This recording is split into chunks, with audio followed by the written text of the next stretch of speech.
74 5 years after abandoning his pregnant wife, the Tycoon saw her with twins at a gala. His phone lights up. "You're early," he says, voice level. "It's 9, replies Han, his chief of staff. "Board at 10, PR at 11, gala prep at 6. You promised a theme." "I promised results," Jaemin answers, slipping the phone to speaker as he buttons his cuffs. "The theme is responsibility. Shareholders prefer growth," Han says. "Also, your mother called twice." He pauses at the window. "I'll call her after the board." You can see the habit of hardness in him, how each word lands with precision, how he keeps moving so the past never catches up. He lifts his jacket from the chair. Outside, the city gleams, crisp and merciless. Across town, the morning is smaller, warmer. In a third-floor walk-up that smells faintly of soap and freesia, Seo Haun ties 2 tiny shoelaces with hands that are quick and careful. "Left shoe, right foot," she reminds gently. Min Seo giggles. "I knew that." Diyun holds up his backpack. "Mom, did you pack the dinosaur stickers?" "I packed courage," she says, tapping his chest, then smiles and slips stickers into his pocket. "And sandwiches. Teacher says we need a family photo for the project," Min Seo adds, earnest eyes searching hers. Haun's hands falter for a breath you can hear. "Then take the one from the park," she says softly. "The one with the 3 of us." 3, Diyun frowns. "But that's me, you, and your sister," she interrupts lightly. "We are a team." Her smile reaches just far enough to hold the moment steady. Down on the street, the air is brisk. She walks them to school, trading bows with the neighbor who sells tangerines, holding tiny hands through the morning river of commuters. At the school gate, she crouches to their level. "Rules, listen to teacher," Min Seo recites. "Be kind to others," Diyun adds, clutching his inhaler like a talisman. And she prompts, "Call mom if something hurts." They say in unison, "Especially your heart," she finishes, kissing their foreheads. They run in laughing, and she stands for a second at the fence, letting the sound fill the spaces that fear once chewed through. By 10, the boardroom smells of coffee and sharpened ambition. Screens wake to charts. Voices arrange themselves into power. Jaemin sits at the head of the table, expression clean as glass. "The logistics arm underperformed," says the CFO. "We restructured last quarter," counters a director. "We need stability." "And story," the PR head insists. "The gala is 3 weeks away. Donors want a narrative they can hold." "Responsibility," Jaemin repeats. "We fund scholarships for workers' families. We expand childcare grants. We stop pretending that lives don't make the numbers move." A silence opens, a different kind, weighty because it is honest. He doesn't look at the PR head's blinking cursor on a tablet, or the director's raised brow. He only looks at the spreadsheet that's supposed to tell him who he is. His phone vibrates. He answers without turning away. "Mother," Jaemin, says Mrs. Yu, voice silver and strict. "You must confirm the guest list. The chair of Seongjin Bank expects acknowledgement." "I'll call you later," he says. "You always do. Remember, a leader is a husband to his company and a father to his people." A beat. Some of us wait for more than callbacks. The call ends. He sets the phone down as if it might bruise him. "Continue," he says. The meeting does, tumbling forward, but you can feel something in him stand very still. At 11, he steps into the corridor. Han falls into stride. The florist bid came in. New vendor, small shop in Mapo. Competitive price. "Take it," Jaemin says. "You don't want to see samples. Send them to the foundation, Yusong Hall. If they can make that concrete feel warm, they're hired." On a side street in Mapo, Yusong Hall is just a name on a form. To Haun, it's a chance. She holds the paper with both hands, reading the purchase order twice, then again, as if the numbers might dance away. Her assistant Ji-won leans over the counter, eyes wide. "That's a lot of peonies." "It's a lot of rent," Haun replies, half laughing, half breathless. "And maybe a new air filter for the shop. And maybe..." Maybe we can sleep, G1 teases, bumping her shoulder. You'll knock it out. You always do. We'll need pale apricot, not pink. It can't scream. It has to hum. She writes notes in her neat, practical hand. And branches of quince to soften the edges. The bell over the door rings. A young man with nervous hair clutches a wallet. A bouquet, he says. For my girlfriend. She's angry. How angry, Haun asks, already reaching for ribbon. On a scale of 1 to throwing my hoodie in the stairwell. 7. Ah, she says, mouth curving. We'll aim for 8 in beauty. She builds the bouquet like a forgiveness spelled out. Ranunculus for charm, Lisianthus for appreciation. A stem of rosemary for remembrance. Tell her the rosemary is to remember better days. He blinks. Flowers can do that. They can try, she says, and hands him hope wrapped in paper. After lunch, the shop hums like a soft engine. Buckets clink, water laps, scissors sing. In the back, she tapes a faded ultrasound to a carton marked ribbons. Then pauses, thumb smoothing the edge. She whispers something you can't catch. The room holds it for her without a question. At noon, back in the tower, the city sharpens into afternoon. Jaemin eats over emails. Han slides a folder onto the desk. Press will ask for a human interest angle at the gala. You give them numbers. They want faces. Faces cost privacy, he says, flipping a page. Faces buy trust, Han counters. Find one you can live with. He signs a contract. His pen halts on the last stroke. What do you do with a debt you can't repay? He asks, so quietly Han almost misses it. You restructure it, Han says, attempting lightness. Or you carry it, Jaemin says. He caps the pen and ends the conversation. By mid-afternoon, Yusong Hall smells like dust and echo. Haun arrives with a tape measure looped around her neck and a notebook under her arm. The hall manager meets her at the door. Theme, he asks. Responsibility, she says, and thinks, how heavy a word to hold with flowers. She walks the perimeter, counting steps, imagining light skimming petals, imagining a space that asks expensive shoes to move more gently. Her phone buzzes. School sends a photo Minecio's paper crown, crooked and proud. Duyun's paint-smeared grin. They're okay, she murmurs to no one and keeps measuring. Evening leans in and the city softens around the edges. At the tower, the offices exhale as people leave in pairs. Jaemin stays. He stands at the window, tie loosened, watching the Han River stripe itself with light. On his desk lies a single pressed freesia, left by a donor years ago with a note about gratitude. He has never thrown it out. He tells himself it's because he respects the sentiment. He doesn't tell himself anything else. Han sticks his head in the door. I booked the rehearsal dinner venue. For the gala, he asks.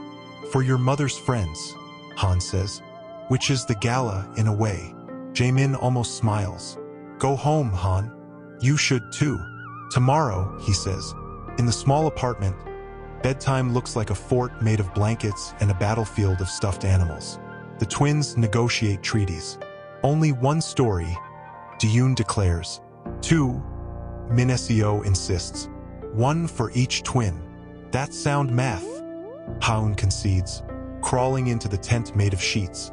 The lamp casts soft gold on their faces. Once upon a time, in a city that never slept, there lived a brave boy and a bright girl. Every morning, they wore invisible capes. Did people see? Minecio whispers. Only the ones who knew how to look, she says. Did they have a dad? Duyun asks, as if asking if the sky had a moon. The room breathes. They had everything they needed to become themselves, she says gently. And some questions that would be answered when the time was ready. Like when he persists, small brow folding. When the wind told the door to open, she answers, pressing her hand over his chest, where his breath lifts and falls. For now, sleep. Tomorrow is a busy day of being brave. They sleep. She sits in the quiet, stitching tomorrow's lists to today's fatigue. On the table, the gala contract waits, a column of numbers promising air. She signs with a hand that is steady because she has taught it to be. Outside, the city hums like a lullaby caught in a storm. Upriver, a man looks out at the same sky. Downriver, a woman washes a single mug and sets it upside down on a towel. Neither knows the way their paths have already curved toward the same room. Neither wants to be surprised. Both will be. Responsibility, you hear one of them say to a window that does not answer. Courage, you hear the other breathe to a night that does. Voce discerto, agora tu como narrador e storyteller disinvolva a historia sem marcacos como nome de cada topico que for disinvolve. Mi canti sobrio topico tu com dialogo como su fosso espectador. Sempre lembrando de disinvolver com vida moco. Com vidos sentimentos de forma que a estrutura de narrativa utiliza uma linha temporal linear de modo o espectador sentir o que o personagem está sentindo amigos.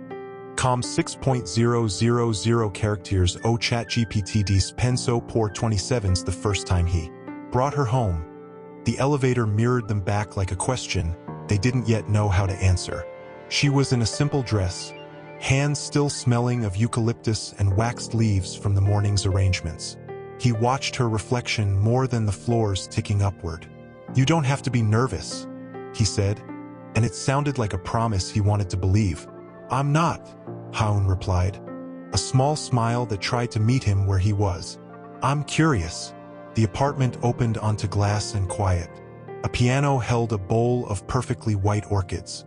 My mother's, he murmured, as if the flowers could overhear. They ate takeout on the floor, a line of documents exiled to the dining table like disapproving relatives. When he laughed, it came out quick and surprised. When she laughed, it filled the room until it forgot to echo. Weeks steadied into a rhythm. He learned how to carry buckets without bruising stems. She learned that his silences had different names: focus, worry, habit. On Sundays, they walked along the river and wrote errands for a life neither had time to live. It was ordinary, and for him, who had been taught that ordinary was a rumor people told themselves to sleep, that felt revolutionary. She found out on a rainy Thursday.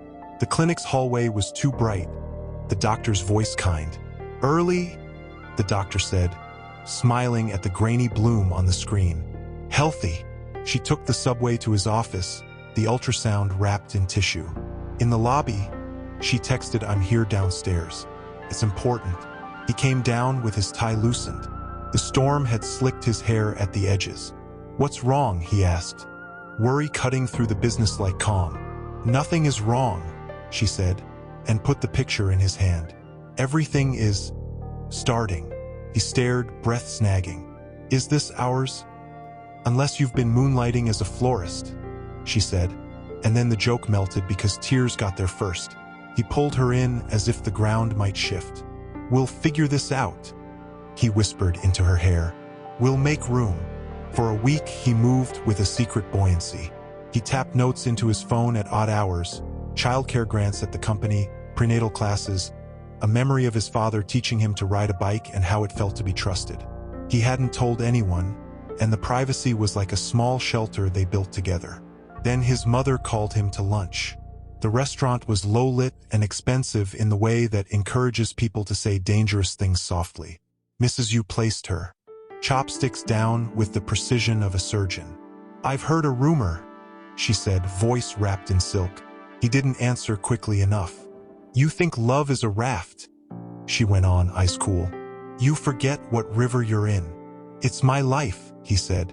It's our company, she corrected. And you are not a man alone on an island. You are a name, a lineage, a target. She passed him a folder. A private clinic. Discretion. If she insists, let the facts speak. If she does not, then you will know what kind of woman she is. She's decent, he said, the word awkward on his tongue and therefore true. She doesn't want. What she wants now is irrelevant to what she will want when the world is loud, his mother said. I am safeguarding the quiet. He delayed the conversation with Haun, choosing breakfasts and soft jokes instead. But she read him like you read weather. In the kitchen of her small apartment, while a kettle fussed, he told her about the test. It's a precaution, he said, hating the word as soon as it left him. It's just my mother. Your mother doesn't carry this? She answered, hand on her belly, not dramatic, just true. I do. You do if you choose to. I am choosing, he said and meant it. I will be here. They went to the clinic together. The nurse had careful hands. The doctor said, it's routine in situations with... He didn't finish the sentence because her face made finishing unnecessary. On the way out, rain started in a fine, insinuating mist. He wanted to be angry on her behalf, but the habit of management clamped down on his rage and filed it. A week later, he was in a board prep meeting when Hans slipped him an envelope. Results, Hans said quietly. He waited until he was alone. He broke the seal with a thumbnail, the paper giving with a small, traitorous sigh. The words were clinical, the conclusion decisive. Exclusion. He didn't experience the moment as feeling. It was physics. Sound left the room. Weight left his limbs. Thought left sequence. He read it again, and then again, as if loyalty could make ink shift. He didn't call her. He went to his mother. Mrs. Yu read in silence, then folded the paper once, twice. There we are, she said, not unkindly. You will end this gently and privately.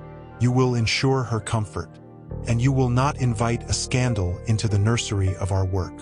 Maybe it's an error, he tried, grasping for a thread. You would prefer chaos to clarity, she asked. Don't be romantic. Be responsible. He met Yoon Soare 2 days later at a donor event. She looked at him like a problem she had already solved. You always wanted to save everyone, she said, a smile bright as ice.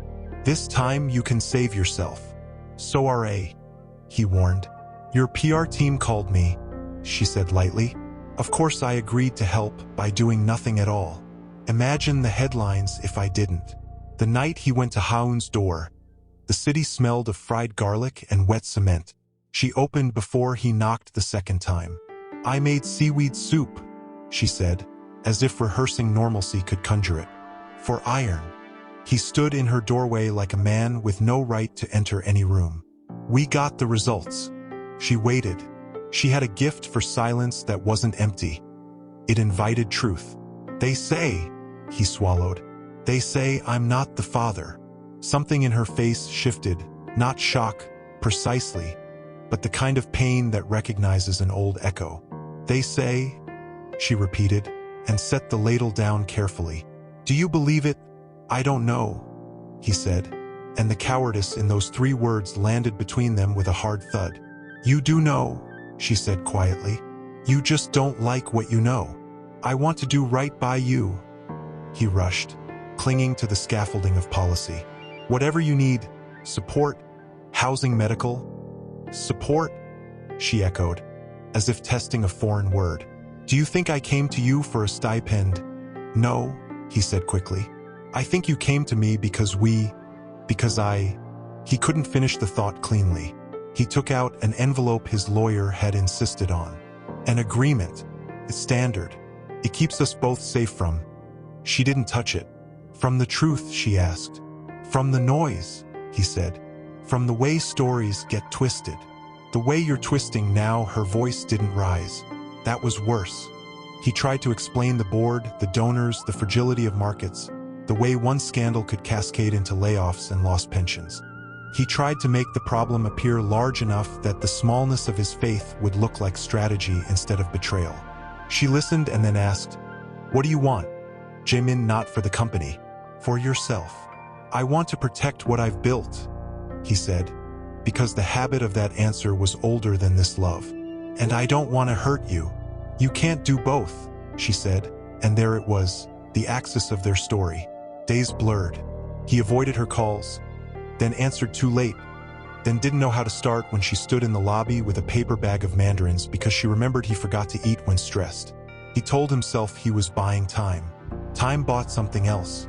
Hans stepped into his office with eyes that said, "I'm loyal, but I am also a witness."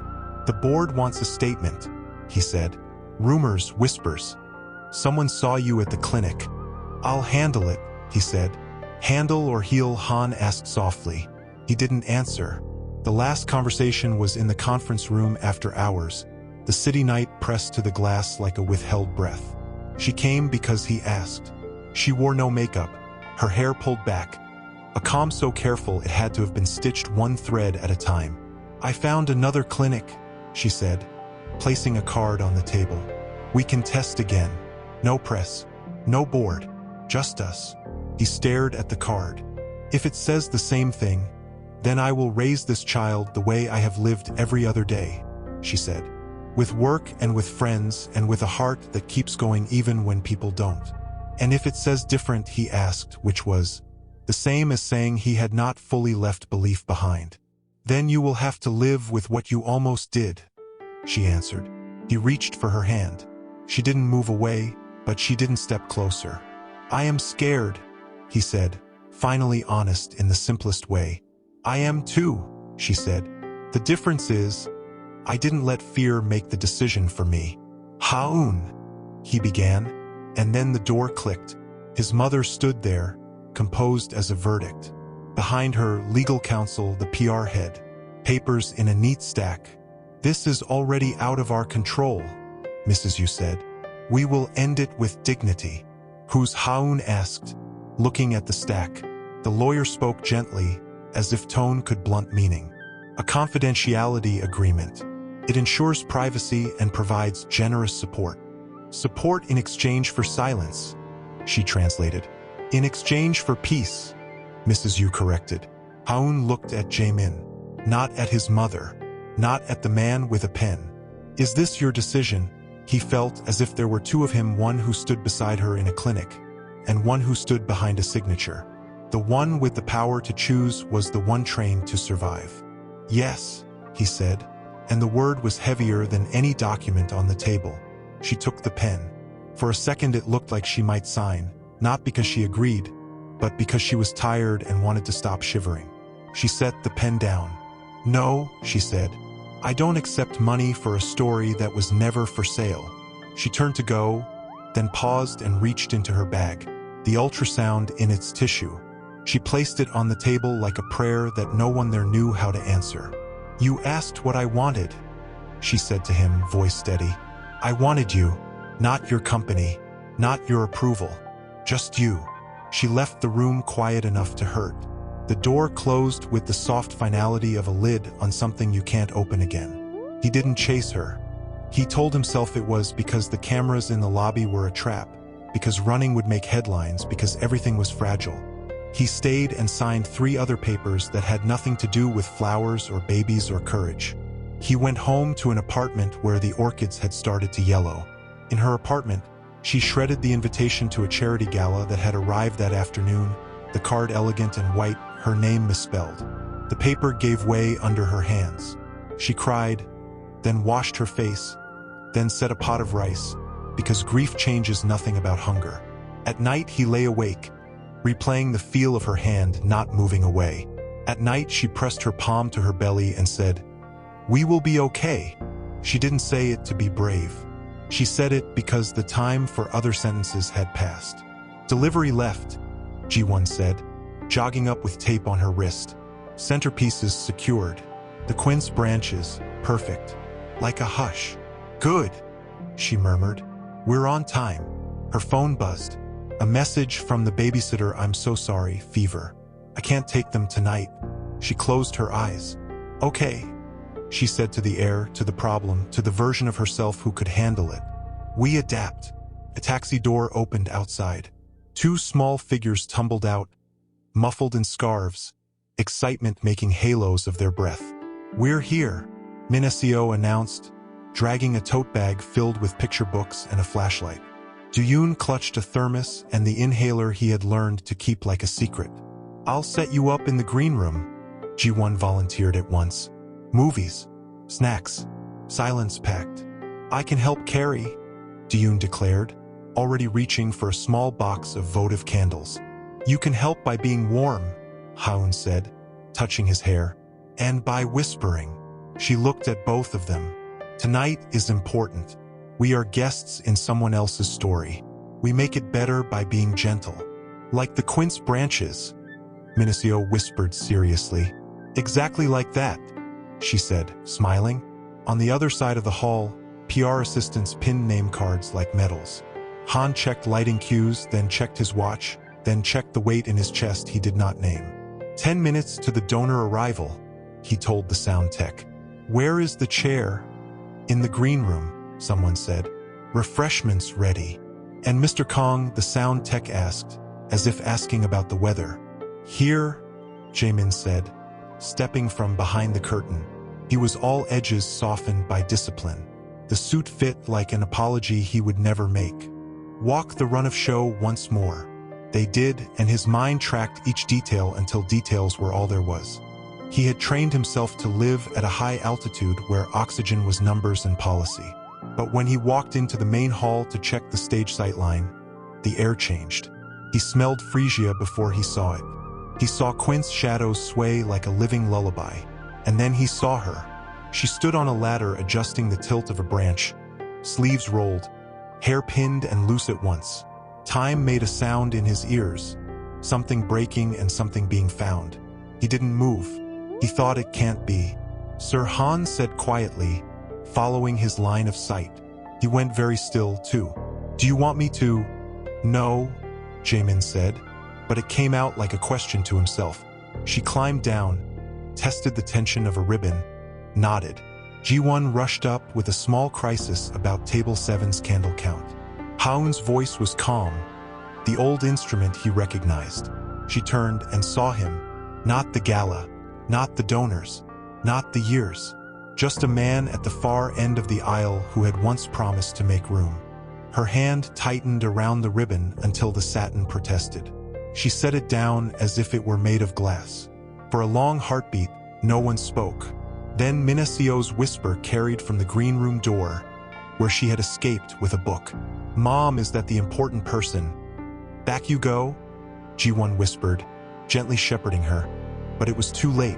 Two faces peeked out, a girl with curiosity like morning light, a boy counting beats with his breath. Something in Jaemin's expression cracked. He took one step, then another, the world narrowing around his feet. Han ghosted near him, already calculating exits, thinking about cameras.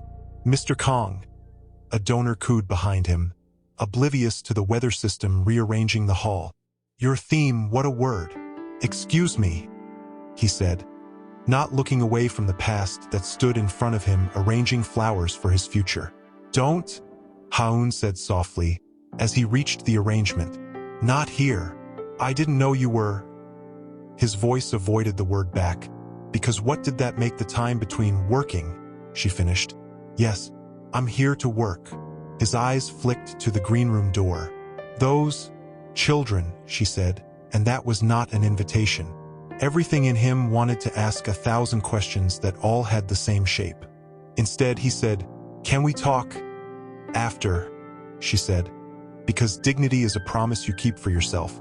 If there is an after left to give. He swallowed. Han, clear? No, she said, cutting gently across his command. No meetings, no ambushes, no mother, just us. Later, a camera shutter snapped somewhere. Another followed, predatory and bright. PR heads turned like birds scenting a storm. Han's voice hit his earpiece. Security to the west entrance. Block the paparazzi line of sight. Now, Ji-won whisked the twins back into the green room.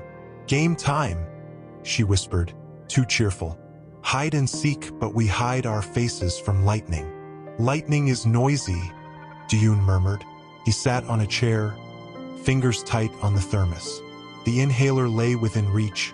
He didn't touch it, but he needed to know it was there. On the main floor, donors began to arrive in currents of perfume and expectation. Mrs. Yu entered like weather change. She scanned the room, the florals, the guests, the sun. Her gaze caught on Haun and held with something colder than surprise. You chose Quince? Mrs. Yu said, as if that were an indictment. It softens the room, Haun replied, hands still. It makes space. For what? Mrs. Yu asked, and the smile she gave could have cut paper. For people, Haun said, and returned to adjusting a ribbon, the smallest rebellion. Mother, Jaemin said, stepping between them with the carefulness of a man approaching a live wire. Congratulations, Mrs. Yu replied, smooth as ever. Your vendor has taste. She does, he said, not looking away from Haun. The pronoun fell with weight. Across the hall, Yoon Soare laughed at something a banker said and then, as if tugged, turned. Her smile didn't falter, but it changed. She saw the green room door crack open for a beat. She saw a boy's profile, a girl's eyes wide as cinema. She took out her phone as if to check a text. Sir, Han murmured. We need you on stage for the welcome. The press are here. A controlled beginning is our only ally. He nodded, but his gaze swept to the green room. They shouldn't be here. They wouldn't be if you had made different choices 5 years ago, Haun said, not unkindly, merely exact. They will sit quietly. They know how. He tasted metal. Haun, you asked to talk, she reminded, tightening the last knot on an arrangement. Later, the lights dimmed. The orchestra cued a gracious overture. The stage washed in a generous glow. He walked up to the podium, each step an argument he'd had with himself 1,000 times. Faces lifted like flowers toward light. He began the speech the way he practiced, with gratitude, with data, with a story about a worker's scholarship that allowed a daughter to become a nurse. Halfway through, his eyes found the edge of the curtain where 2 small shadows watched. The boy's hand had started a quick rhythm on his knee. The girl leaned in until her hair touched his shoulder. He felt something in his chest tip, then tilt, then spill. Responsibility, he heard himself say into the microphones. I chose that word because it sounds like duty, but I'm learning it also means attention. It means looking directly at what you owe, and to whom. Han's jaw tightened, a feedback of warning in his ear. Mrs. Yu's smile was marble. And sometimes, he continued, voice steady because he had trained it, responsibility is not what you sign, it's what you face. He ended to applause that was sincere and polite, the kind of clapping people do when they have dinners to get back to. As the string quartet folded into their next song, he stepped off the stage and went where he had wanted to go since the Phrygia had found him. He ducked into the green room. They were smaller up close and larger at the same time, the way children are. The girl tilted her chin, brave by practice.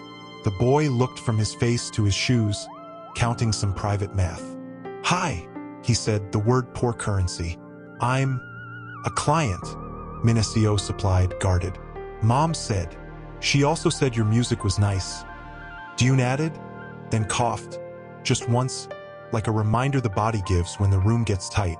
Are you okay? Jaemin asked, alarm springing up fast. I'm fine, the boy said, stubborn. He slid his hand over the inhaler, possessive and defiant at once. Why are you here? Minacio asked, skipping past ceremony. Because I wanted to see. He stopped. The truth was a wall he had trained to avoid. Because I needed to say sorry. For what? Her eyes were not cruel. They were precise. For not being there, he said, the simplest sentence he had. Were you busy? Dune asked. Yes, he said, surprised into honesty. But that wasn't the real reason. What was? Minacio pressed. I was afraid, he said. The room held it without mocking him.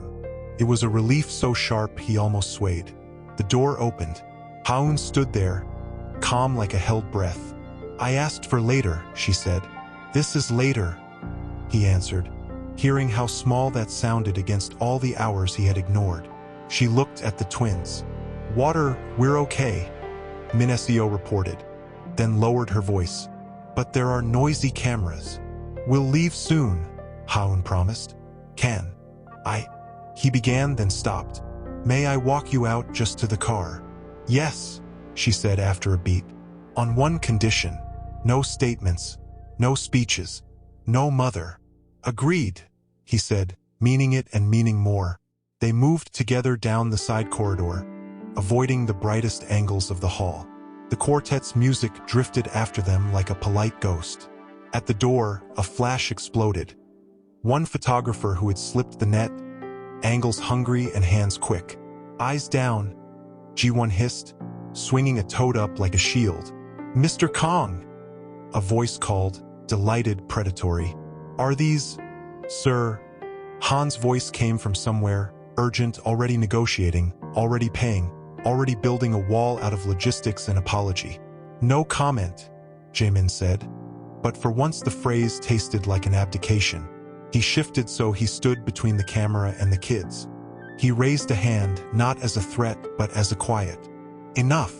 You can't stop them, Haun murmured. I can try, he said. They spilled into the night. The air was cold and clean and full of questions. At the curb, the taxi idled, the driver's eyes kind in the rear view. Minasio climbed in first like a small soldier ordered to safety. Dune followed, then coughed again, heavier this time. He pressed the inhaler to his lips and took a measured breath, counting on the exhale the way his doctor taught him. I'm fine, he repeated, fiercer, the way children fight fear by naming it. I know, Haun said, hand on his back in a slow circle. Jamin stood with his hand on the taxi door, holding it open as if that were a job he could do well even if he had failed other ones. Please, he said, voice low, after tonight, give me a time, place without cameras. Just us. Why, she asked. No cruelty, no softness, just the axis again. Because seeing you... He searched for a sentence sturdy enough to stand on. Because I don't want the next thing I do to be a mistake, too. She looked at him for the length of a breath that contained 5 years. Tomorrow morning, she said finally. 7. The park by the bridge.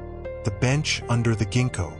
He nodded, grateful like a man who had been given water and instructions. I'll be there. You were supposed to be, she said. The door clicked closed. The taxi pulled away, their faces moving through the city's light like a constellation the sky had forgotten to name. He stood on the curb until the taillights turned a corner and disappeared. Behind him, Yusong Hall glittered and sang. Inside, Mrs. Yu worked a room the way generals read maps. Yoon Sore's phone lit with messages. Han touched his shoulder once. Not a question, not a command, just a human thing. Don't open the gossip links, Han said without preface. One outlet got the exit shot. Headlines bait. I'm containing what I can. But it's moving. How bad, he asked. Tycoon's mystery twins, Han said. Cropped, but the resemblance is the kind of math the internet likes to do. He closed his eyes. Our mother, already called twice. She wants a statement. And a denial. No statements tonight, he said. Then sleep, Han said gently. And be early tomorrow. He didn't sleep. He drafted 3 apologies he couldn't send, deleted them, then wrote a 4th made of sentences that were more promise than plan. At 5, he boiled water he didn't drink. At 6, he shaved too close and didn't notice the sting. At 6:48, he left the apartment with his coat open to the cold because feeling it felt honest. She was already on the ginkgo bench, paper cups steaming in her hands, a scarf pulled high. The morning was the kind that seems to invent light from breath. He sat, not too close. I brought coffee, she said. Black. I remember you changed to black when work got heavy. Thank you, he said, accepting the heat like a small permission. Are they at home, she said. G1's with them for an hour. School after. Silence that wasn't empty. A jogger passed. A bicycle bell chimed once. Apologetic. I'm sorry, he said, for last night, for 5 years ago, for every hour I let someone else speak where I should have stood. She watched him like the way people watch horizons, expecting weather, not miracle. The pictures are online, she said. I turned my phone face down. It still shouts. I won't let them near the kids, he said. I'll put security on the shop. Discreet, not men with earpieces, but... No, she cut in, not unkind. We're not a perimeter problem. We're people. He nodded, chastened. Okay, then, I speak. Not PR. Not a lawyer. I say I need privacy to talk with someone I hurt. I don't deny. I don't confirm. I ask for quiet. Quiet isn't something you get by asking, she said. It's something you make by how you live. How do I start, he asked. You don't start, she said. You continue. With truth. She took a breath. Last time you brought me a test like a lifeboat. You climbed in. You let me drown. I know, he said, voice rough. I believed paper because it saved the company. I didn't believe you because it cost me everything I was taught to protect. Do you still need a test? Her eyes didn't accuse. They measured. I need to repair what I broke, he said, and for once didn't hide behind terms. I won't force anything on the children. I will test myself today if it helps you believe I'm not hiding. But them only when you say, if you ever say. And if the answer remains what the first paper said, he swallowed. Then I will still do right by you, by them, because responsibility is not only about blood. She stared at him long enough to make sure he wasn't selling her a sentence. Words are easy, she said finally. I'm not asking you to trust them, he said. I'm asking you to watch me make them heavy. Her phone vibrated like a trapped insect on the bench. She flipped it, sighed. Of course. She held the screen out. A message preview from you legal. Courtesy notice request for voluntary testing and interim visitation discussion. He felt the shame hit before the anger. I didn't authorize that. You didn't stop it, she said. He stood, took 2 steps away from the bench, called Han. Who sent the notice legal? Your mother fast-tracked it at midnight. I found out at 3. I tried to stall with language, but pull it back, he said. I'll try, but it's been delivered to counsel of record. And if she doesn't have counsel, they'll courier it to the shop. He ended the call, hands open like he'd been handed nothing and still had to carry it. They're sending a letter, he said. I heard, she answered, standing now, eyes bright with something that wasn't tears exactly. Do you want me to read it to you? No, he said. Then yes, if you want me to hear it as it lands. It says the board requires clarity for stability, she recited, flat. It says your philanthropic reputation is at risk. It says they would like to discuss interim arrangements for the miners to ensure their best interest. She let the words settle in the winter air. Best interest. That is not my language, he said. It is not my heart. But it is your house, she said. You don't get to pretend the walls aren't yours because someone else painted them. He took that because refusing it would be smaller than the truth. Give me a day, he said. I'll stop the legal, I'll stop PR. I'll put my body in front of the board if I have to. You already put your body in front of a camera last night, she said. That mattered to them. She pulled her scarf higher. 7:30. I have to go. Can I? The question felt childish. Can I walk you to the street? You can walk beside me, she said. They did, across frost that sounded like paper underfoot. At the corner, she looked at him. If another letter comes to my door, I will not open it. If another headline uses my children to sell your redemption, I will set the internet on fire and then walk away from the ashes. I hear you, he said. I need you to do more than that, she replied and went. At 9, the boardroom filled like a courtroom. Screens showed the trending curve like a rising fever. A director cleared his throat. We require clarity. You require patience, he said. Markets do not wait, another director snapped. Children are not markets, he answered. Mrs. Yu sat composed, hands laced. Dignity now will prevent ruin later. Dignity would be letting me handle my private life privately, he said. We do not litigate children. We are not litigating, the general counsel said. We are requesting cooperation. Withdraw the request, he said. That would look like an admission, PR murmured. Or it would look like decency, he shot back. Eyes moved to the chair at the end. Mr. Shin, who had taught him how to read a balance sheet at 19 and how to fold regret into a press release at 25. The old man's voice was soft. Son, resolve the question and we will defend you. I am resolving the question, he said, by being a father first, a CEO second, and a son. His glance flicked to Mrs. Yu, who was tired of being 13, a silence that thawed something and froze something else. We put it to a vote, a director said. Put this to a vote, he returned, shoving his own proposal across the table. A temporary step back from public appearances, delegation of non-critical duties, immediate internal audit of any past interference with personal matters by corporate channels, Or I take a leave and you explain to the street why you tried to bulldoze a mother of two with a legal letter. The vote didn't happen. Fear, for once, worked in the right direction. They tabled it. They scheduled a communication summit for the afternoon. They asked for his remarks by noon. He left the room before anyone could congratulate him for resisting what should never have been attempted. Outside, Han matched his stride. Soare posted a story. Cryptic, but we can all read. What does she want, he asked. To be nearest the explosion and walk away clean, Han said. She's also feeding a rumor that the woman is after money. He stopped. Find me every person who touched the first test, he said. Every lab, every courier, every check that moved. Quietly. You're asking me to build a case, Han said. I'm asking you to find the truth I should have fought for 5 years ago, he said.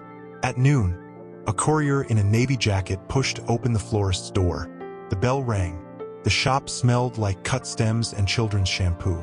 Min Seo sat at the counter with a workbook. Ji-yoon drew a bridge, carefully adding rails. Ji-won moved like a shield that didn't look like one. Delivery, the man said, and held out the thick envelope with embossed letters. We don't accept that here, Ji-won replied. It's for Ms. Seo, he said, gaze apologetic. We don't accept that here, Ha-eun said, stepping from the back with a towel in her hands, water darkening her sleeves. Please take it back to the world that thinks paper can stand in for a conversation. He hesitated. They said it was urgent. So is kindness, she said. He left, the bell apologizing after him. She breathed out, wiped her hands, and smiled at the twins because their faces were the weather she wanted to control. Snack time. Outside on the sidewalk, 2 lenses waited like insects. Ji-won flipped the sign to closed for inventory and drew the blind halfway. We can pack up, she said. Storehouse for a week. We don't hide, Ha-eun said. We live. The phone rang. She answered because avoiding calls hadn't saved her before. Hello? It's me, he said. I bought time. Not much. Enough to come there if you'll let me. Come without a car that announces you, she said. And without a suit that makes them point. I'm already in a sweater, he said, and she almost laughed at the absurdity of that sentence. Then hurry, she said, and hung up. She looked at the twins. We might have a visitor. Be kind. Be yourself. Be bored if adults talk too long. Can I ask him a question? Min Seo asked. One, she said. Make it brave. He came on foot, head down, cap low. He paused before the door like a pilgrim negotiating with a threshold, then stepped in. The bell made its small, domestic sound, as if nothing outside could be as loud as this. Hello, he said to the children first. Why didn't you come earlier? Min Seo asked, wasting no time. He took the question like a verdict and an invitation. Because I thought protecting something else was the same as loving you, he said. I was wrong. Ji-yoon studied his face, drew another line on his bridge. Are you going to make Mom cry again? No, he said, and knew it was a vow he would break if truth hurt her. But he said it anyway because he could refuse at least one cruelty. The bell rang again, quicker, sharper. Mrs. Yu stood on the threshold, winter in her posture. Behind her, a camera lens leaned, unseen by her, obvious to everyone else. Son, she said, we don't discuss this in shops. We discuss it where the people we're discussing live, he said. Her gaze slid to Ha-eun, then to the children. You've invited a storm into their home. You brought the wind, Ha-eun said quietly. With envelopes. Mrs. Yu opened her clutch, extracted another letter, thin and aggressive. This is not about you. It's about governance. He took it and tore it in half without ceremony. The rip was small but satisfying. Outside, a shutter snapped, triumphant. Enough, he said, turning to face the windows, the street, the story. If you want clarity, you can have this. I will not let my company be used as a weapon against a mother and her children. I will give the truth with my own blood, and I will not ask for theirs until trust is a language we all speak. The street noise dimmed as if the world had leaned in to listen. Mrs. Yu's mouth tightened. You are making a mistake. I already made the worst one, he said, not looking away from Haun. Everything after this is repair. And then, as if the day wanted another test, Diyun coughed. Once, twice, thin and high and stubborn. His hand found the inhaler, fumbled. The room tilted around the small, urgent sound. Hey, Haun said, moving fast. Breathe with me. In 2.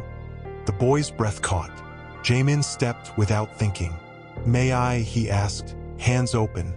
All his training for command evaporating in the face of a boy's tight ribs.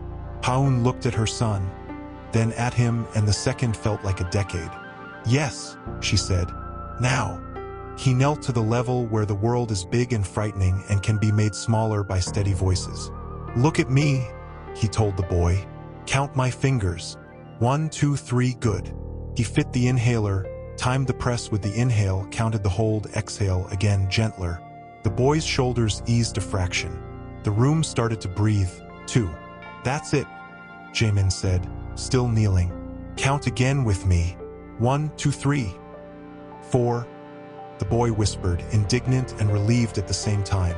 Mrs. Yu took in the scene like a ledger entry she refused to record. We will speak later, she said, and left with the kind of precision that says the door closed because she wanted it to. Is he okay? Minicio asked from behind the counter, peeking over a jar of ribbon. For now, Haun said, smoothing her son's hair. Fear had a taste, metallic, familiar. But we're going to have a doctor listen. I'll drive, Jamin offered, already standing. No, she said, standing too. Taxi. Fewer eyes, fewer plates to photograph. He nodded, took his coat off anyway and draped it over the boy's shoulders. Borrow it, he said. Bring it back when you don't need it. Outside, the air sliced clean. The taxi's heater coughed to life. At triage, the nurse asked without malice. Father's silence did what it always does.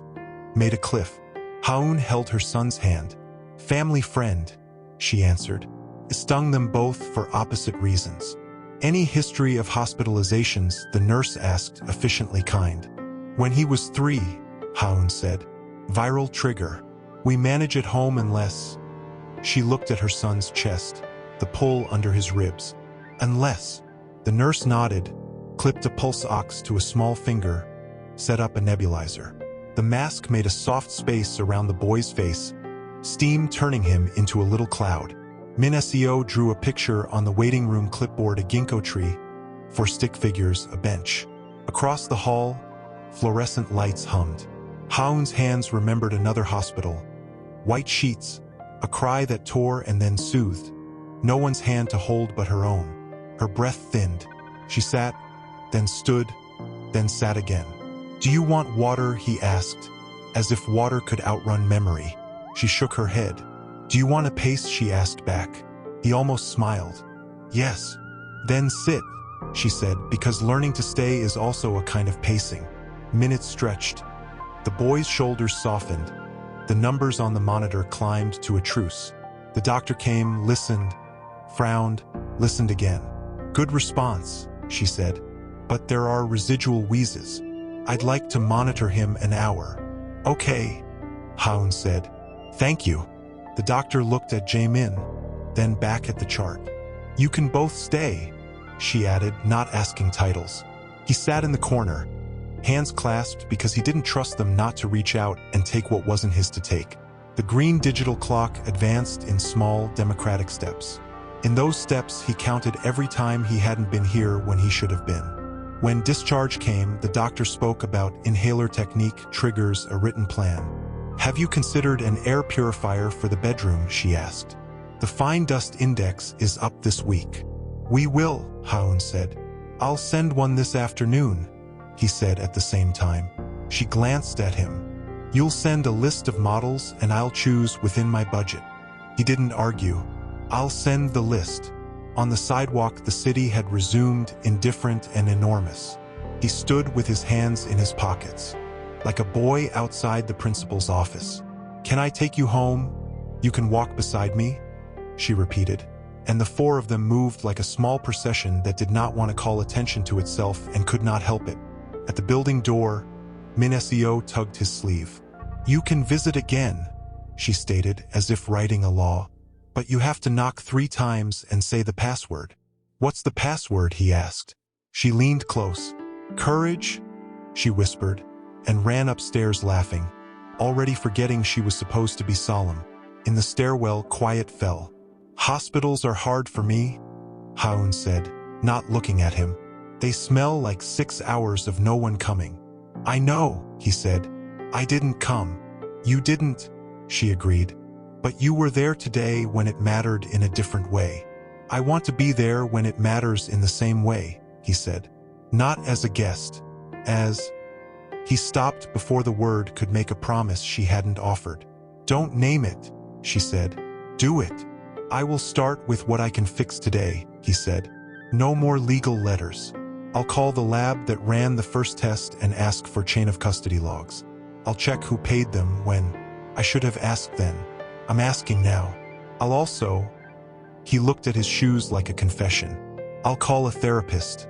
I have things I keep organized instead of healed." She nodded, surprised but not impressed. "Not for me," she said. "For you. For them.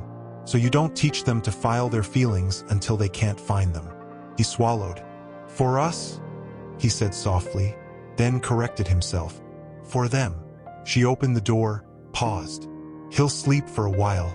I'll text you when he wakes up. That's what you get for today." He accepted the boundary like a gift. "Thank you." Afternoon found him in a chair that had seen better clients than him. The therapist's office had a plant that refused to die and a clock that didn't judge. He held a paper cup like evidence.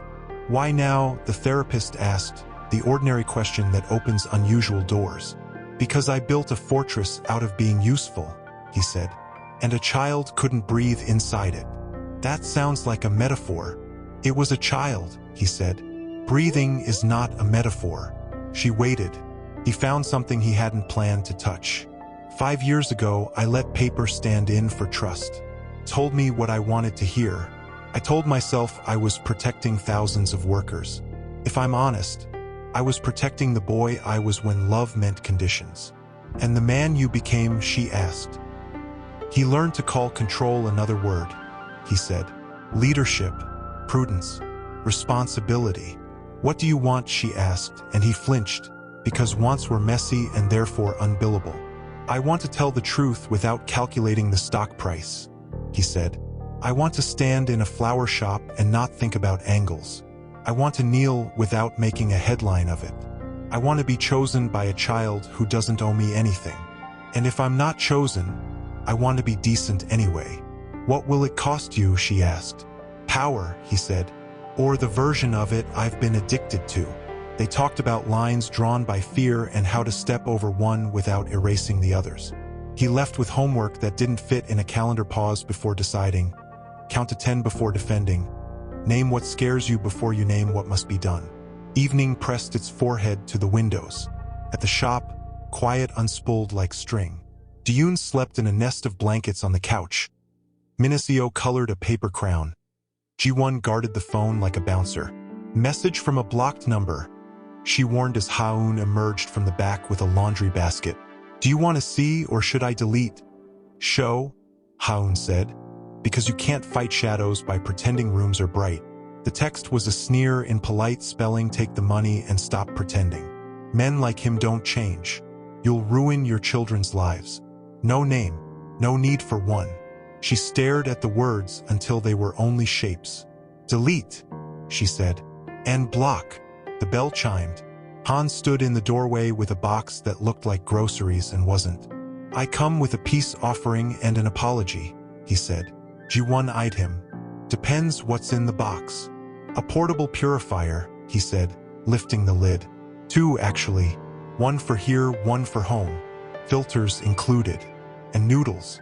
For me to cook, if you let me earn the right to stand in this room." Haun weighed the day, the man, the kindness. "You can boil water," she said, "but no photos. If a lens appears, you leave." He bowed, relief sincere. "Deal." He moved through the tiny kitchen with careful competence, and the smell of broth made the shop feel less like a bunker and more like a kitchen where life insists on small comforts. Her phone buzzed. A text from an unknown local number: tomorrow 9 a.m. pickup arranged. Lab private. No chain to your mother's friends. I'll stand outside and wait. She didn't answer. She watched her son breathe, counting small rises like prayers. She watched her daughter glue sequins to a paper crown with serious concentration. She watched steam lift from a pot. The day had taken more than it brought and still brought something. At 10, she stepped into the hallway to take the trash out. A figure waited by the stairs, Yoon Soare in a coat that looked soft enough to be a trap. You shouldn't come here, Haun said. I came to be generous, Soare said, smile thin. I can help you. I know how these storms work. I weathered one, Haun replied. Without you, you'll never belong in his world, Soare said, dropping the softness. His mother will salt the ground where you walk. I don't need that ground, Haun said. I have my own. Soare's gaze flicked to the door, the shadow of a sleeping child behind frosted glass. Children are inconvenient for men like him, and useful for women like you, Haun said. Leave. Soare's smile cracked. You don't know what was arranged 5 years ago. I know exactly what was arranged, Haun said evenly. And I know who arranged it. She let that hang. Tell the lab I'll bring a lawyer this time. Tell the board I won't. Tell your mirror whatever helps you sleep. Soare stepped back, the mask sliding into place. You'll call me when reality sets in. Reality set in when I signed a lease and raised 2 humans, Haun said. Good night. Back inside, she locked the door with an extra turn for herself. Not because she believed locks worked on the kind of men who sent letters, but because rituals help a heart remember it has bones. Up the street, Jaemin stood under a lamppost, phone dark. He didn't ring. He didn't text again. He practiced his therapist's homework, naming the thing that scared him. If I'm not enough now, no act will redeem me. Then he named what he would do anyway: show up without a camera, speak without a microphone, and keep choosing the smaller, heavier work. Somewhere above him, a window light went out. He put his hands in his pockets and let the cold tell him he was alive. This is Attorney Choi, Haun said. She's here for me. And for the record, Ms. Choi added, flashing a polite smile that felt like a shield. We'll set chain of custody that doesn't bend for last names. I'm here for my own sample only, he said quickly. No children, no pressure. The clerk slid forms across the counter. Release options email to the ordering party. To both parties, Ms. Choi corrected, tapping the form. Simultaneous, sealed, time-stamped, a hard copy to each address by courier, and all device cameras in lockers while samples are handled. The clerk blinked, then nodded. We can accommodate. He wrote his name and an alias, hands steady because he forced them. The phlebotomist swabbed his arm. Deep breath. He took one and saw another room 5 years ago, fluorescent lights and the first paper that had taught him how cowardice could wear a lab coat. The needle slid in, a tube filled with something he owed. When it was done, he watched each label. Initial beside every seal, he said quietly. You've done this before, the phlebotomist observed. Once badly, he answered. They chose a code word for pickup, ginkgo, and 2 couriers from separate companies. Phones in lockers, copies of every log. The clerk stamped, stamped, stamped. The sound felt like doors closing correctly for a change. Outside, breath made clouds. Thank you, he said. Don't thank me for wanting what should have been automatic, she replied. What happens now? I look backward, he said. Find out who touched the first truth until it stopped being true. She handed him a card. Ms. Na, investigator, former police. She doesn't like your mother. That's an oddly comforting qualification. She likes receipts better, Ms. Choi said, dry. Which is what you need. He called Han from the sidewalk. I need invoices from the first clinic. Donations. Anything that smelled like charity and actually bought an outcome. I started already, Han said. There's a Shell, Hanseong Partners. Ran a research grant 5 years ago. Guess who sits on their board? Park. he said, anger arriving with the accuracy of memory. Park, Han confirmed, and a PR speaker honorarium to Dr. Kwan, the lab supervisor, 2 weeks before your result. Get me Dr. Kwan, he said. Ms. Na's already on it, Han replied.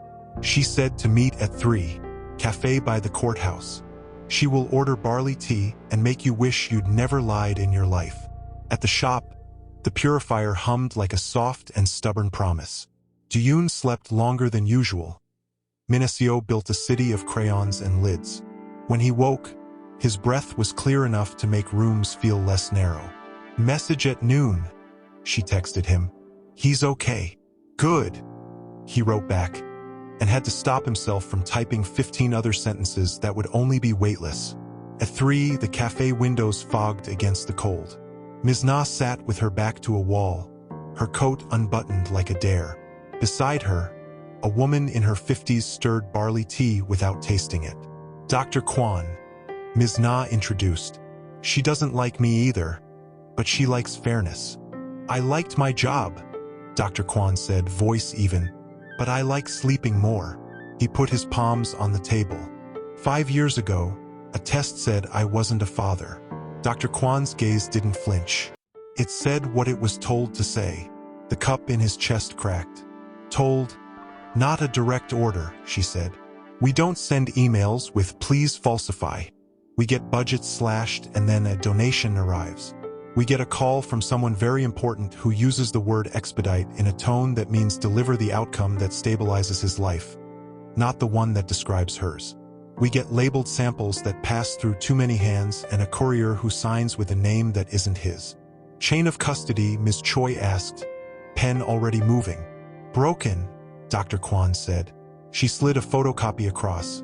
An intake sheet with a handwritten note VIP. Route through desk B. A second page, a ledger entry coded as lecture honorarium. Linked to a talk that never happened. She placed her phone on the table, pressed play. A voice, male, casual for public interest, we need exclusion. It protects many. He knew the voice. He had sat across from it in budget meetings and accepted compliments he should have distrusted. Park, he said. Park, Ms. Na echoed. I also have bank transfers from Hanseong Partners to a cousin of an assistant who handled your file. Layered, but not invisible. People assume poor staff are the weak link. It's often the men who think they're clever. He pressed his thumb to his eyes. If I bring this into light, shares drop, layoffs happen, headlines multiply. If you don't, Ms. Na said, 2 children learn that truth comes second to appearances. Pick a ruin. At least one you can live with. He looked at Dr. Kwan. Why now? I have a daughter, she said simply. She is the age of the woman you left standing in a hallway. I don't want her to learn that our lab coats are just costumes for other people's fear. What happens to you if this comes out?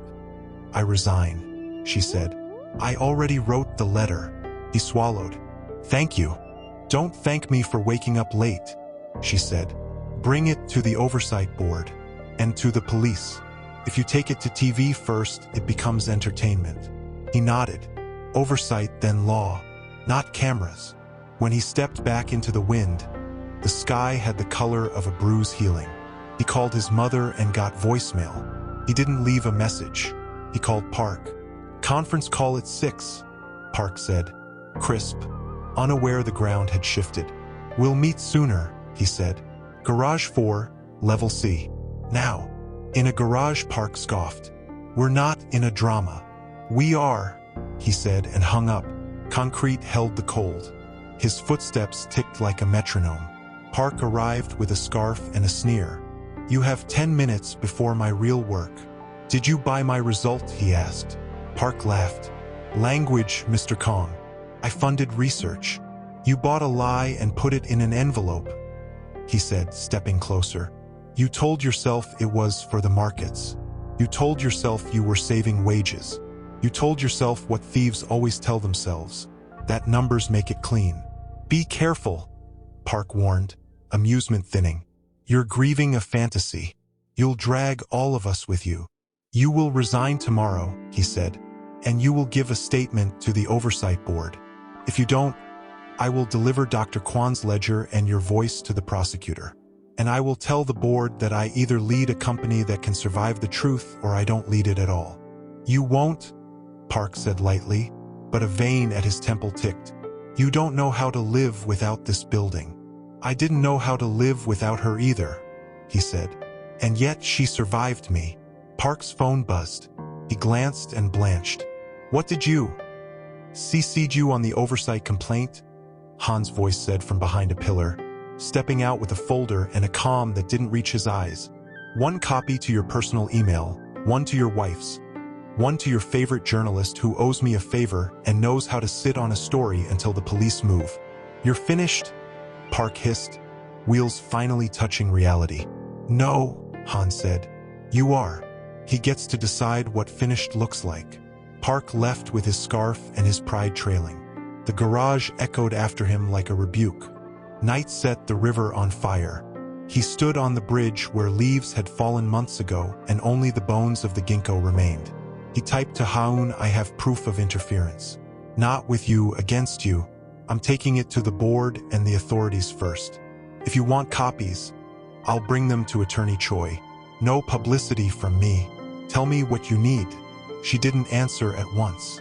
When her message came, it was exactly the kind of mercy she gave, measured. Copies to Choi. Nothing to my door. Don't say my name to any boardroom. Say your own. He went home and didn't turn on the lights. He took the old pressed freesia from the desk and set it in a glass of water it couldn't drink. A ceremony for something that had always been theater. He called the therapist and left a message. Tomorrow is a day where fear will ask to drive. Remind me how to keep it in the back seat. In the small apartment, she filed documents in a folder that said Kids Art on the tab. She kissed two sleeping foreheads and sat on the floor with her back against their door. The way you sit when a storm has finally admitted its name but hasn't yet passed. At dawn, the investigator texted a photo of a receipt stamped Hanseong Partners. Consulting fee. Under it, notes in a hurried hand, VIP exclusion, expedite. The caption read, people sign everything when they think no one will look. He breathed, and the breath didn't fix anything, and he took another anyway. On his way out, Han stopped him at the elevator. PR wants to pre-brief one outlet. Spin it as a noble struggle, Han said, grimace apologetic. I vetoed. They'll push again. Be ready. I'll speak when I have something worth hearing, he said. Not before. Park called the chair, Han added. He's moving to medical leave. Translation, he thinks he can wait this out. Then I won't, he said. What about your mother? Han asked gently. He looked at the closed elevator doors and saw instead a hallway where a young woman had stood alone with a paper that pretended to be truth. I'll tell her what I should have told her then, that I'm done letting fear pick my adjectives. Dr. Kwan cleared her throat. Before statements, she said. A correction. She slid a thin folder toward the chair. A reanalysis from a retained specimen. Chain of custody authenticated by an external auditor. My affidavit is attached. Park laughed softly. Retained specimen convenient. Ms. Na, leaning against the wall as if it were an ally, answered without looking at him. Convenient is what you called the honorarium you laundered through Hanseong Partners. The chair lifted a brow. Let's stay on record. We are, Dr. Kwan said. She opened the folder, voice steady. The original exclusion was the product of procedural interference. The corrected result shows inclusion. Probability of paternity, greater than 99.9%. She met Jamin's gaze and didn't look away. We failed her. We failed him. The room made a small sound, the kind shock makes when it has no place to sit. Park's smile thinned into teeth. Mrs. Yu did not move at all. You expect us to accept that at face value, Park said. Reputations are at stake. So are children, Dr. Kwan replied. I am resigning, but I will not be a burial cloth for your fraud. He turned to the board. You see chaos. He will make us beggars. Enough, Jamin said, and the word didn't need volume to land. He stood. 5 years ago, I allowed fear to buy a science I wanted. Today, I'm returning it. Park, your resignation is effective now. Be delivering this file to the prosecutor at 4. You don't have that authority, Park snapped. I do when the alternative is leading you, he answered. He looked to the chair. Suspend him. Institute external ethics supervision. And this part is not up for debate. My company will never again touch a person's private life with corporate hands. The chair nodded once, slow, like a judge who had seen enough men lie to recognize when someone finally stopped. So ordered. Mrs. Yu finally spoke. And the market you will gut it to satisfy a sentiment. Truth is not a sentiment, he said. It's oxygen. We've been breathing thin air and calling it altitude. Her eyes flashed the first crack in the porcelain. When this collapses, you'll wish you had listened to prudence.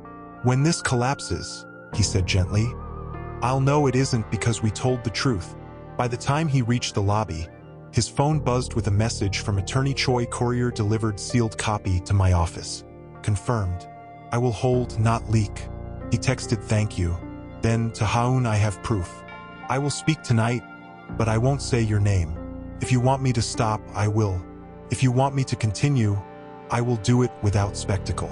She answered after a long minute that must have been an hour where she was. Say only what belongs to you. Don't borrow me for your courage. He typed, deleted, typed again. Understood. 7 p.m. auditorium. If you come, there's a side door. If you don't, I will still say it. Before 7, he stood backstage at the company's year-end forum, watching rows of seats fill with employees, cameras, the tired hope of people who need their jobs. Han touched his sleeve. PR drafted statements. I shredded 3. They'll try to put 1 on the teleprompter. He glanced at the glass. The words were clean and useless. Turn it off, he said. You're sure? I'm done reading other people's courage. Lights warmed. Applause rose and flattened.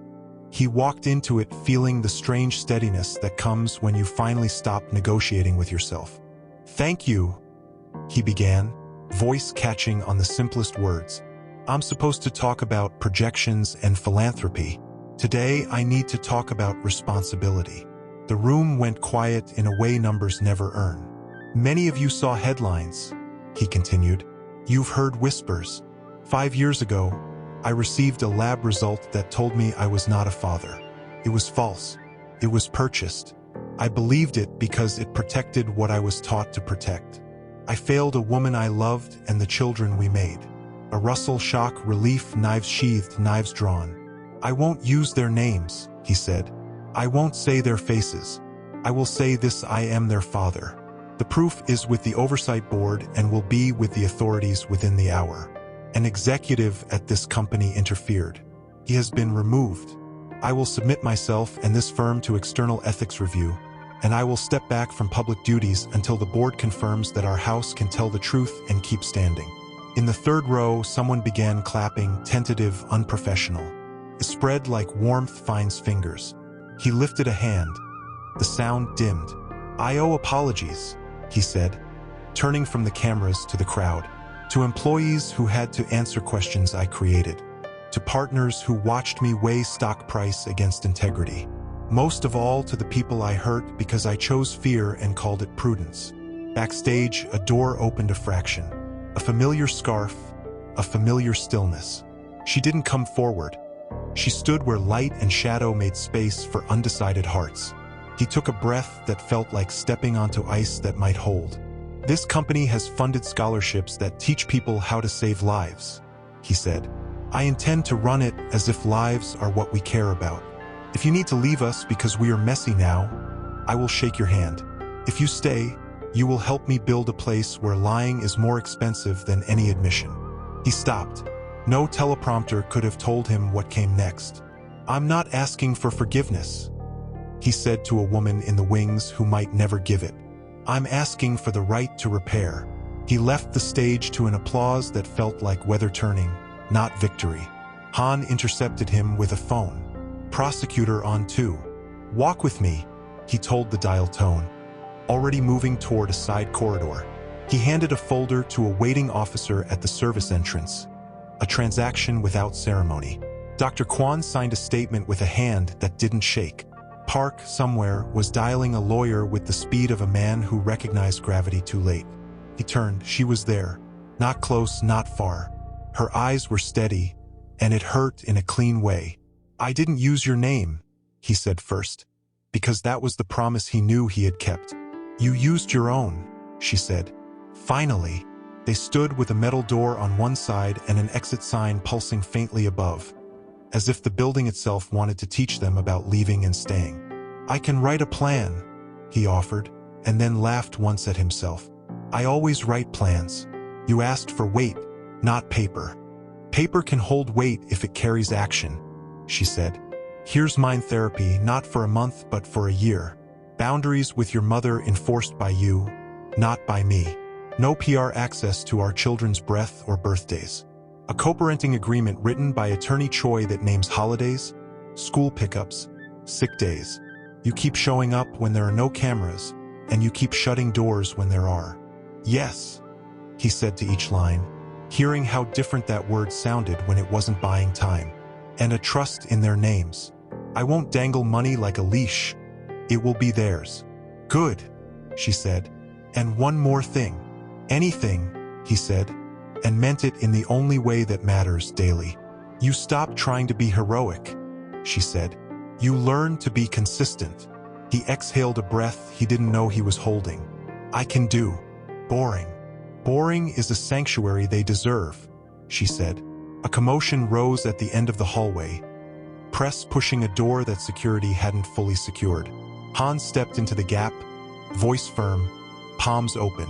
Mrs. Yu appeared like a shadow suddenly given form. "You made a spectacle," she hissed, quiet enough for the microphones to miss and the heart to hear. "I told the truth," he replied. "It's louder than I expected." "You will regret humiliating me," she said, "for once saying me instead of us." "I've regretted worse," he said. "I'm done using that as a compass." She turned to Haun, aiming where it would hurt most. "You think he'll choose you over the world he built?" Haun didn't flinch. "I think he doesn't get to choose me," she said. "He has to choose himself, the part that isn't afraid. If he does that, everyone he loves will be safer." Mrs. Yu's mouth opened, then closed. For a moment she looked like a woman whose own mother taught her fear as love. She stepped back, a retreat disguised as disdain. He didn't follow her. He looked at Haun. "I'll start tomorrow. Early." "Start now," she said. "Go home. Eat. Sleep. Let Han handle what Han can handle. And don't text me 20 apologies. Text me one time that works for the kids to see you in daylight with nothing fancy." "Saturday," he said immediately. "Park by the bridge. 10. I'll bring kites and terrible sandwiches." She almost smiled. "We don't eat terrible sandwiches." "Then I'll learn," he said. She glanced at the exit. "I'm not promising more than Saturday. I'm not asking for more than Saturday," he said. I'll be there." "You were supposed to be," she echoed, and the words didn't cut as deeply as before. They settled like stitches. He stepped back to let her leave first. She paused. "One last rule," she added. "Name it." "No more speeches," she said. "Only scenes." He nodded, chastened and grateful. "Scenes it is." She pushed open the door. Cold slid in, honest and bracing. She walked into it without hurrying. He watched until the night folded her into its ordinary wonder. Behind him, the building hummed with 100 small aftermaths. Ahead, the air smelled like winter and beginnings, indistinguishable until you learned to live them. He took out his phone and, for once, didn't scroll for any headline. He typed a single text to Han: "Thank you. Go home." Then another to Attorney Choi: "Saturday custody schedule draft will review. No PR." He slid the phone into his pocket and let the dark be quiet. Min-SEO stopped at the invisible line children recognize before adults do. Password. He knocked 3 times on the air between them. "Courage." "Correct," she said, but the corners of her mouth tried to smile without permission. "I brought food," he added, lifting the tote. "I learned. No terrible sandwiches. Kimbap from the place near the market, the one with the orange sign. And tangerines." "That's better," she approved. Duyun's gaze went to the kites. Which one is mine? The one with the ginkgo leaf, he said, unrolling bright paper like a small flag. I thought we could write our names on the sticks. They knelt in the quiet work of preparation. Tape, string, a knot redone twice until it held. He was careful not to instruct unless asked. He wanted them to see he could be quiet without disappearing. Before we fly, he said, heart climbing into his throat, I need to say something, not a speech, just a scene. He looked at the children, then at Haun. I wasn't there when you were born. I wasn't there for the first fever, the first paper crown. I can't return those hours. I can only show up for the next ones. I will if you let me. I'm sorry. Silence. Wind pried at the kite. Minnesio nodded once. Solemn. Okay, she said, as if granting a permit. But you have to be boring. Boring means you keep coming back. I can do boring, he promised. Prove it, Duyun said, pointing to the sky. Let's fly. They ran. The kite leapt like it had been waiting for their feet. The string tugged. He let it, then held, then released, learning the rhythm of give and keep the way he should have learned people. The ginkgo leaf wheeled against winter blue. Duyun's breath came fast, but not tight. He held up 4 fingers in triumph. I didn't even need the inhaler, he announced. That's because you aimed your lungs at the sky, Haun said. And he laughed because it sounded like a legend you tell children, so they remember the truth. They ate on the bench under the tree whose branches kept their bones. He peeled a tangerine with clumsy tenderness. Juice jeweled his fingers. He handed the first section to the boy, the second to the girl, the third to the woman who had done all the hard things without a witness. She took it. Tasted like mornings that don't require armor. After, he packed the containers neatly. Another apology that wouldn't say its name. Attorney Choi sent a draft, he said. I read it, but I didn't mark it up. I'll sign what you think is right. You can have opinions, she said. You just can't have vetoes. Understood. Monday, the office with the soft chairs and the hard truths smelled faintly of green tea and printer ink. Attorney Choi slid the agreement across the table. Primary residence mother. Overnights every other weekend. Short dinners once midweek in public places of your child's choosing. Privacy clause, no social media. No photos beyond family albums. No press contact without written consent from both parents. Travel notification. Emergency protocols. School and medical providers authorized to share information with both. He read, steady. Add a trust for education, he said. Funded now, no strings. Add life insurance beneficiaries. Add that I will not show at the shop without texting first. And the password rule. Choi's eyebrow arched. Password rule. 3 knocks, Minnesio said, very official. And courage. It will not be legally binding, Choi said dryly, but it will be binding. He signed. His signature looked less like a brand and more like a beginning. Outside the courthouse cafe later that week, Dr. Kwan stood with a small paper bag and eyes that had learned to stay open. Ms. Seo, she said, voice careful. I came to say I'm sorry, saying it doesn't repair anything, but not saying it repairs nothing. Haun accepted the bag. Inside, a potted rosemary, tiny and bright. For remembrance, Dr. Kwan said, and for cooking. Plants die on me, Haun admitted. Then you will water this one and prove yourself wrong, Dr. Kwan replied, and left before forgiveness could be demanded of anyone. The prosecutor's office moved in its slow, irreversible way. Park appeared on the evening news with a bland statement about health concerns and a lawyer who enjoyed adjectives. Charges landed like winter, inevitable, inconvenient, clarifying. Soare posted a photo of a sunset with a caption about new chapters and turned off comments when people remembered what she had done in the old ones. At home, Mrs. Yu stared at her own phone until the therapist's appointment she had scheduled on a dare came due. In the room with the plant that refused to die, she said so softly it almost didn't count, I taught my son that love is a liability. The therapist did not gasp. She nodded, as if naming the blade dulled it by a degree. The second session hurt worse. The third began to feel like penance and ended like work. He met her in a quiet restaurant where the tablecloths made everyone polite. "If you want to meet them," he said, "you will meet them as a grandmother, not as an officer of the company. If you bring war, you won't be invited to the next piece." Mrs. Yu lifted her water, hand steady by force of habit. "I can learn," she said. It didn't sound like surrender. It sounded like calculus rewritten with variables that were finally living things. He didn't reward the sentence. He simply nodded. "We'll try a short visit. No questions that feel like cross-examination. No sentences that begin with, 'In this family we..." Only questions that begin with, "What do you like?" On a Thursday, he stood in the school hallway with a paper visitor sticker and a box of glue sticks the teacher had asked parents to donate. Children erupted from classrooms like confetti.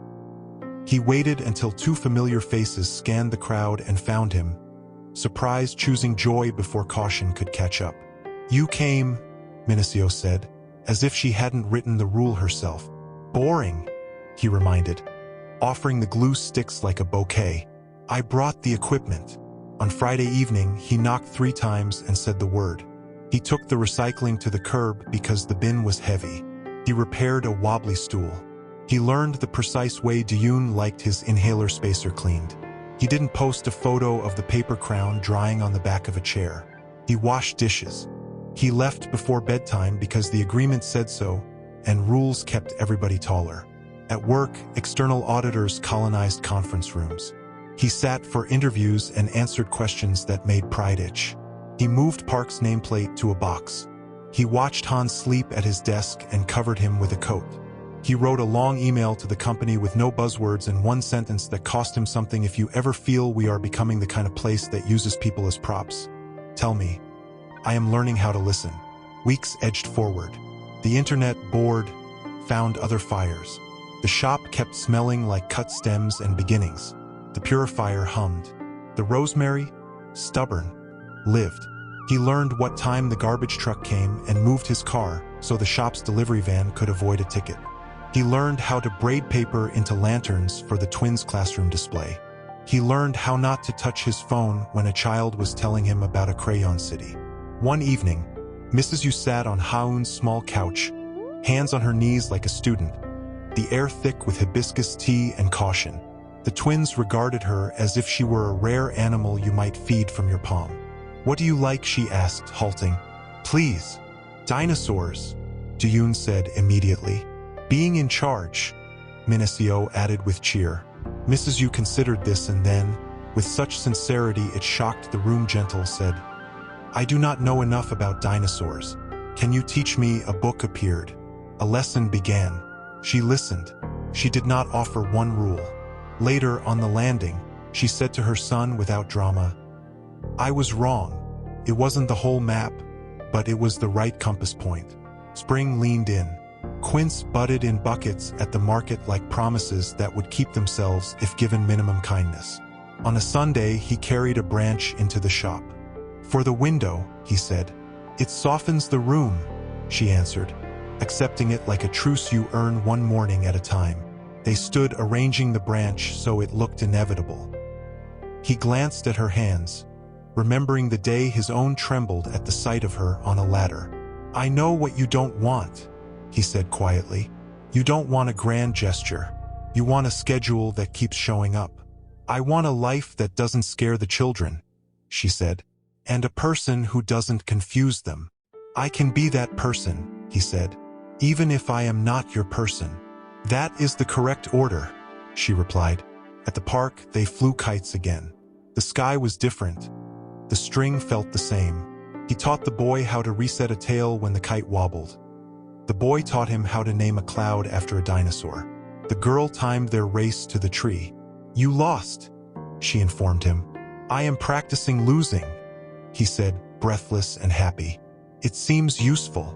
They ate rice balls and strawberries. He wiped a chin that wasn't his to wipe and asked permission with his eyes. Permission was granted with a sigh that tried to be annoyed and failed. He watched Haun watching the children and thought gratitude so hard it felt like prayer. In the evening, when the wind dropped and the kites bowed out of the sky, he walked them home, carrying the spool like something sacred and ordinary. At the door, he knocked 3 times and said the word. Min-seo rolled her eyes affectionately. "We know you know it," she said. "Say it anyway," Haun murmured. He did. It didn't feel like a password anymore. Felt like a practice. On the night before the first parent-teacher conference he would attend, he sat at his kitchen table and wrote a letter in his own hand to the twins. He didn't deliver it. He was learning not every word needed a witness. He folded it and put it in a drawer. The first line said, "I will be late sometimes. I will be wrong sometimes. I will be here always." He slept. He woke early. He put on a sweater that did not photograph well. He turned off his phone. He picked up a paper crown from his counter. He'd spent a week learning how to make it right and carried it carefully through the morning. The crown was crooked in a way that made it perfect. The day waited. He walked into it. Min-seo mediates playground disputes, she said, gesturing at a bulletin board.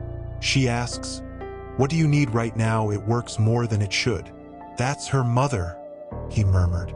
"And Duyun is careful," Ms. Lim added. "He breathes before he paints. We keep an inhaler in the art bin. He hasn't needed it all week." She laid out 2 family trees.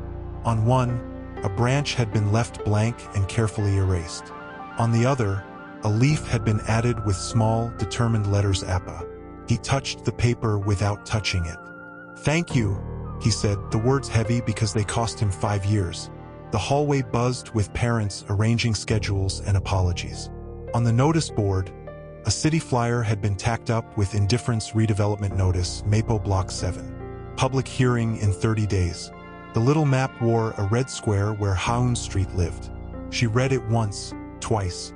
"Of course," she said softly, as if fate had impeccable timing. He stopped breathing for a beat. "When did?"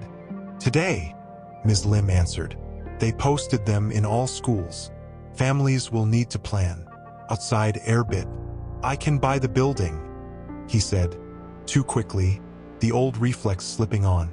"No," she answered immediately. "You can't buy me a life. I built it. I'll decide how to keep it." "I didn't mean," he swallowed the word rescue. "What do you want?" "A fair hearing," she said. "A chance to speak without being turned into your headline." "Then that," he said, and meant it.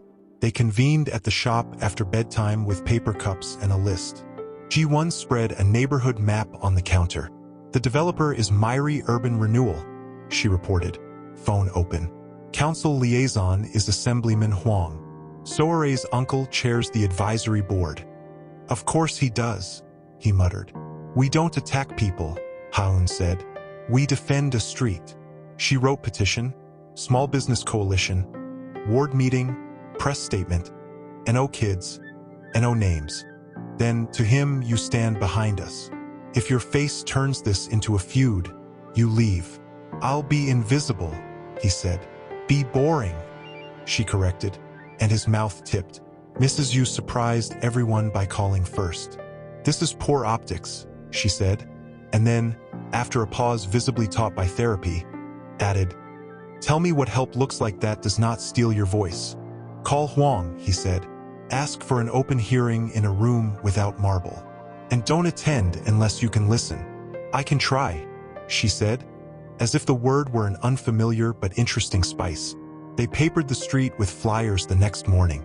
He carried tape and did not speak unless spoken to. Children drew small quince blossoms in the margins. Duyun added a dinosaur to the corner of each poster like a signature. Min-seo stapled with fierce concentration. "We're making the city softer," she declared.